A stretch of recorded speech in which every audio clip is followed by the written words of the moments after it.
Hello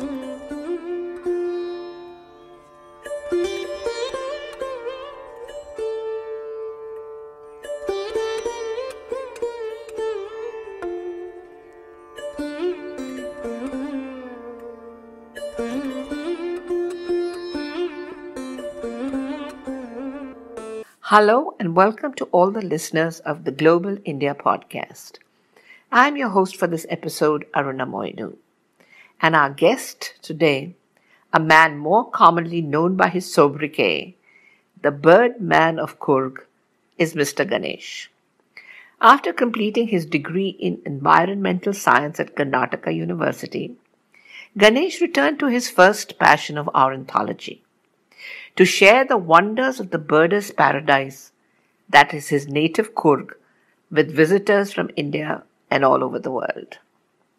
Over the years, he has guided hundreds of visitors through Coorg's verdant lands, delighting them with sighting of the rare birds of the Western Ghats, his knowledge of their migratory and nesting habits, and sharing with them engaging bits of information, such as the one species which, while the adult birds are vegetarian, yet they feed their chicks with worms to make sure they get enough protein to grow. He is, as one foreign visitor said, a guide par excellence.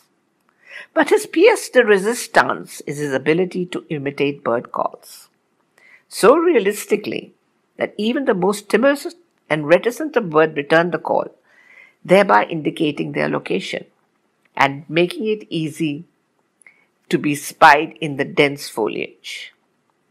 We shall hear these calls later in the podcast. Yet, Ganesh considers his commitment to his birding activities as part of the conservation of forest lands and the wildlife they shelter, and is active locally in many programs encouraging these.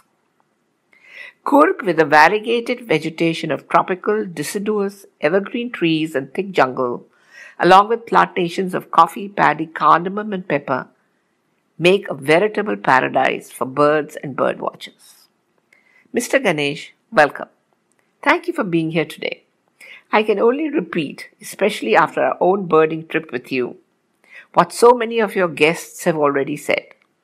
Whether one is a novice or an experienced bird watcher, or merely there to photograph birds, an excursion with you is always a fantastic experience. Your special expertise is taking your guests to view rare birds of Coorg and the Western Ghat area. What are the birds indigenous to this area, and what can we hope to see on a bird watching trip with you? Namaskara. Thank you, Dr. Moidu, for the introduction and for inviting me to appear on your podcast. I remember 2 years ago, you and your husband and friends visited Coorg and went for a birdwatching trip with me. We saw many rare birds of the Western Ghats. The Coorg area is birders' paradise, and I would like to describe some of these to your listeners. Now I would like to speak on number of bird species around Coorg district. The Coorg has 302 species of birds.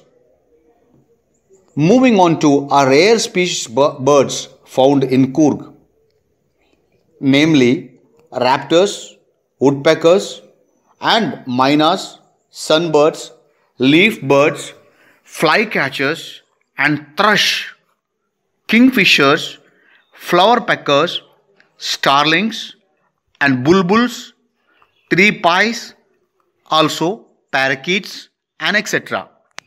Ganesh, thank you for the overview. As you explained to us, you customize your birdwatching tours to ensure the visitors get a sighting of all the birds they have specially come to Coorg to view. These include the Malabar trogon, a bird that is hard to see as it hides in the thick foliage and is very elusive. Other rare birds include the vernal hanging parrot, the Sri Lankan frogmouth, which is nocturnal, the various eagles, bee-eaters, and the whistling thrush with its eerily human whistle. The many-hued kingfishers are very popular. The largest is called the stork-billed kingfisher and the smallest, the blue-eared kingfisher. Their colors vary from blue to red to white. Other popular birds include hornbills, the greater rocket-tailed drongo, which can imitate 69 different calls, and the heart-spotted woodpecker, a black-colored bird with the vanilla spike and heart-shaped markings, as well as the Asian paradise flycatcher, a very rare bird with a ribbon-like tail. But it is your special ability to imitate bird calls which makes it easy for you to locate birds and thereby facilitate sightings. These calls are so authentic that birds respond to them, making it easy for them to be spotted. Can we hear some of these calls? Of Malabar Trogon. It makes call like this.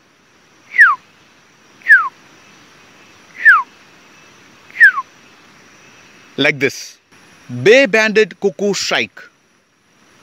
It makes a call like this.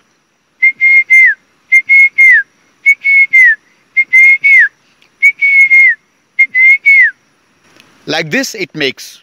Grey-headed bulbul. It's very rare and very shy bird. Call is like this.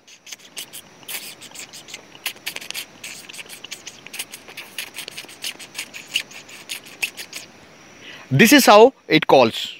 Malabar grey hornbill. Malabar grey hornbill, the male calls like this. Like this. The female, it gives a call like this.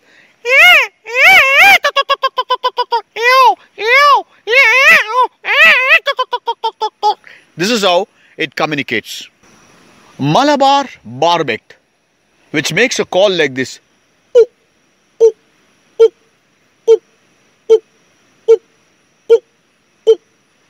This is how Malabar barbet it makes. It is also called crimson fronted barbet. Crested serpent eagle. The call of crested serpent eagle just like this.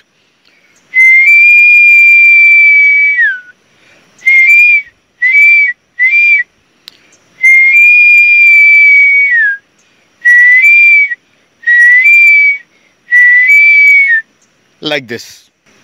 Greater cowcle. This is also called crow pheasant.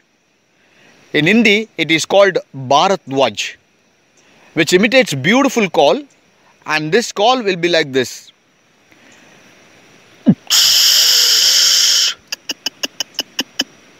After this, the male will give a call like this. Like this, and immediately the female will respond to this call.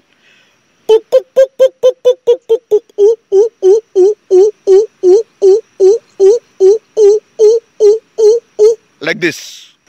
Lesser flameback woodpecker. The call of lesser flameback woodpecker just like this.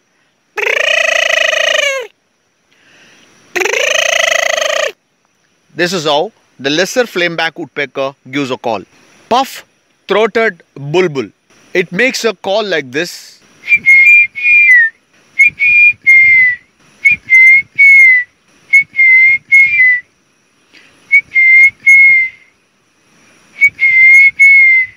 This is how it keeps whistling. Malabar whistling thrush. Malabar whistling thrush, the call is like this. We always call Malabar whistling thrush as a schoolboy. And this particular bird gives a call like this.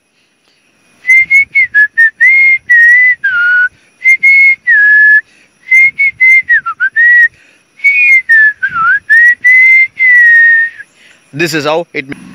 Indian scimitar babbler. Indian scimitar babbler, which makes a call like this.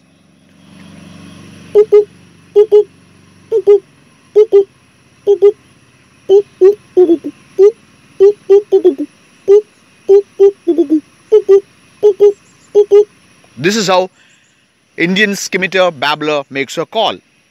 White-breasted water hen gives a call like this. It makes a call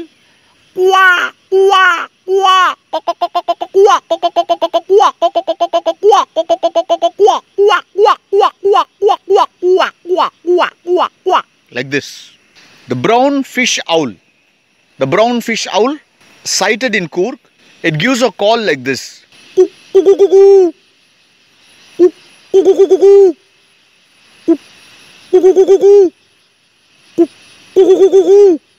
This is how the brown fish owl gives a call. Hoopoe, bird called hoopoe and supposed to be a national bird of Israel. Hoopoe bird, it gives a call like this.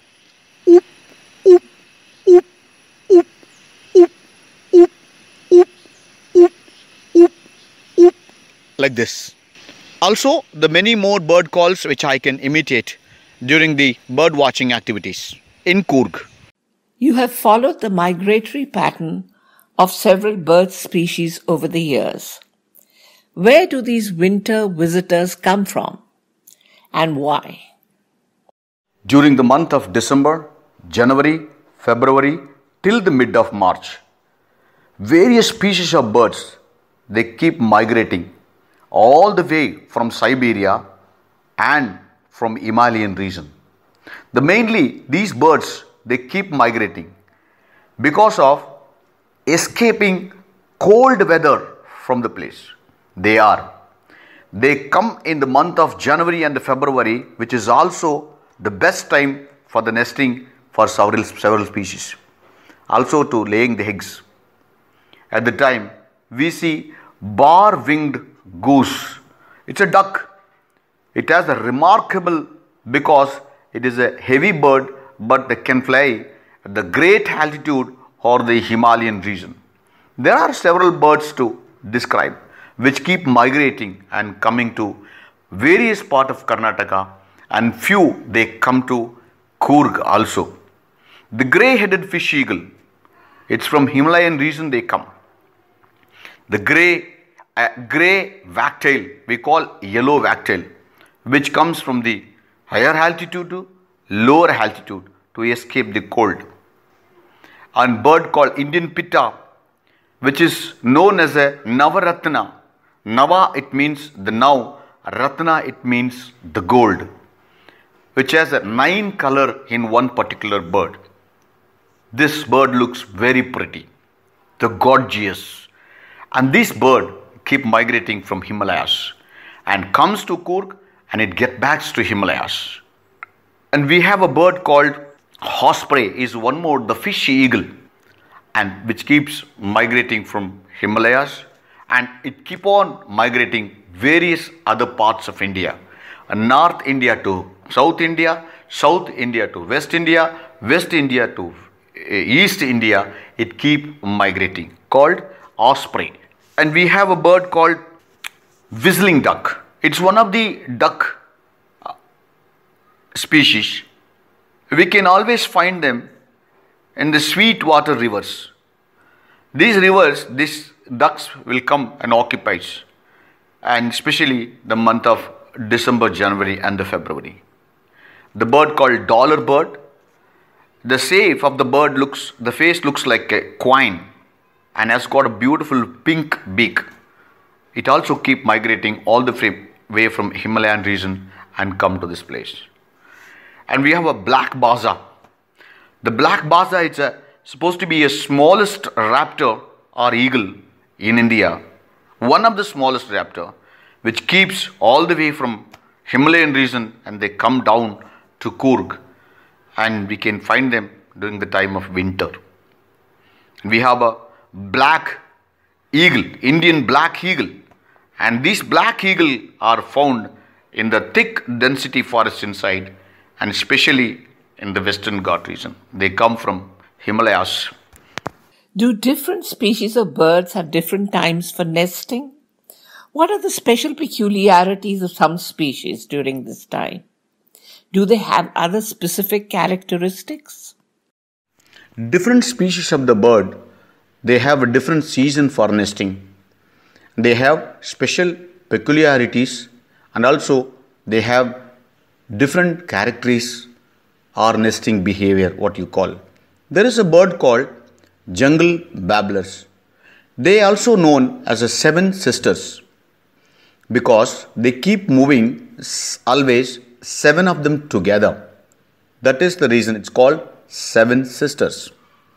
They also known in Karnataka state, many people they say it as a pest controllers because they eat up lot of mosquitoes around the forest. They keep nesting around the thick bush during the time of March and April. There is a bird called greater rocket-tailed drongo. The drongo can imitate totally 60 different calls. It means the drongo will imitate or mimic 60 different calls of other birds. They known in North India Bhimaraj. They nest in the month of March and April. When we go for a birding and very thick density of forest, we can able to see very interesting bird which is called Malabar trogon. It has very hard to find in the forest inside. The beautiful color it has got around the neck like white necklace and we have a red belly. This particular bird they nest in June and July during the rainy season. Coming to Malabar grey hornbill. Very interesting bird and also interesting nesting behavior.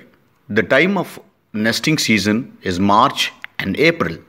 When the nesting season comes, the male female they keep courtshiping and they find a tree which has hole in the tree and that particular tree has been selected by female to dominate. Once the female is dominated and which represents that the both will keep courtshiping. After that, the female going into the hole and they keep laying eggs there. Egg quantity will be 2 to 3. The colors actually white and the black spots. Once the female starts going into the hole and start incubating, the male will come and seal the hole from the top, which means the female can incubate the eggs till 3 months, which is 90 days. Till 90 days, the male will look for a food around the tree, 360 degree, never ever fly and go far, only 100 meters around the tree. They collect the food, they keep on coming to female and it gives the food to the female which is there in the nest. Female will keep collecting the food and it eats and keep on incubating the eggs till 90 days. After 90 days, when the chicks were coming out of the egg and female from inside the nest which gives a call like this.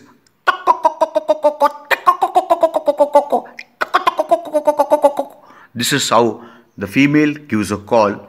The male will open the shield which covered down the hole will be removed and the female will get out and both will keep looking after the chicks another 20 more days.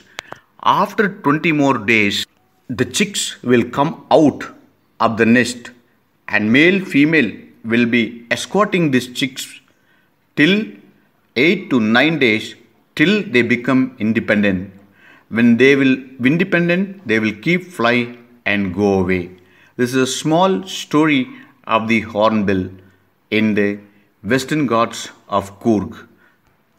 Hornbills are supposed to be a pure vegetarian bird, but when the chicks are inside the nest, they keep providing all the nocturnals and small lizards and birds and skinks and geckos and so many various other small insects. Only because of the chicks required iron, protein and calcium.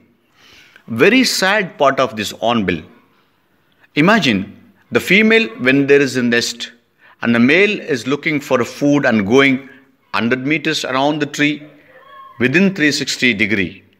And in case of male, if it gets encountered with any raptor, which means a eagle, if the male dies, the female will get stuck in the nest, and then it will keep on waiting for the male, and several days, if it's not turning into the nest, the female will be there and she will die with her chicks. The hornbill lifespans, they live up to 40 years. Once they selected a tree to make a nest in one place, they keep nesting for 40 years. Could you recommend some books on bird watching to our listeners? And thank you for a most informative and a really fascinating overview of the birds of the Karnataka region and particularly the Coorg area. Thank you again. In my childhood, one of the best books which I found in my life is the Book of Indian Birds, written by Dr. Salim Ali, The Bird Ornithology in India. One more book is called The Birds of the Indian Subcontinent, written by Richard and Grimmett, Carol Inskip and Tim Inskip. One of the best book for bird watchers. We can identify the bird very easily by looking at the map of India. One more book is called A Pictorial Field Guide to Birds of India, written by Bikram Agarwal, Sumit Sen, also Tim and Carol Inskip. Now I am here to introduce the special book on birds. Dr. S.V. Narasimhan, who was a bird watcher, is written beautiful book on birds called Feathered Jewels of Coorg. In Kannada, we call Kodagina Khagaratnagalu.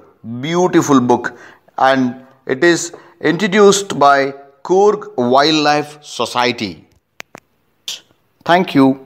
Hi, I'm Dr. Lilly Padman, host of Global India podcast. I would like to thank Dr. Aruna Moidu and Mr. Ganesh for a fascinating episode on birds and their role in our ecosystem. A big thank you to our listeners as well. Hope this episode has inspired you to consider taking a bird watching tour with Mr. Ganesh. We conclude this episode with a bird song captured in classical music.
Madada, madada, madada, madada,